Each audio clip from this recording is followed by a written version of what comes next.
Hello दोस्तों, स्वागत है हमारे YouTube चैनल फैक्ट हब में। तो दोस्तों, हम बात कर रहे हैं मालती चौहान के बारे में। दोस्तों, मालती चौहान विशुराज के साथ जब से शादी हुई है तब से मालती चौहान पहली बार आज अपने मायके गई है।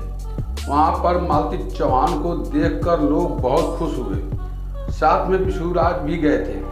तो दोस्तों, मालती चौहान की शादी 22 फरवरी 2021 को तामेश्वर नाथ मंदिर में हुआ था, जो कि संत कबीर नगर में स्थित है।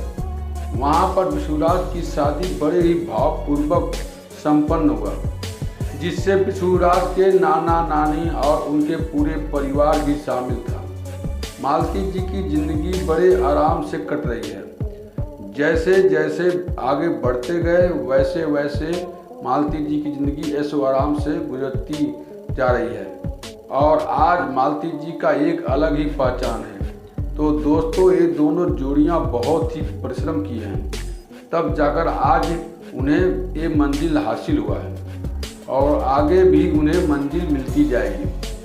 उनके पास हुनर, काबिलियत, परिश्रम ये सब कूट कूट कर भरा है। विशुराज गरीबी को बहुत ही नज़दीक से देखे हैं। जो इंसान गरीबी को देखकर आगे बढ़ता है, उनका साथ तो भगवान स्वयं देते हैं। तो दोस्तों, वीडियो कैसे लगा कमेंट में ज़रूर बताएं और चैनल को सब्सक्राइब जरूर करें। धन्यवाद।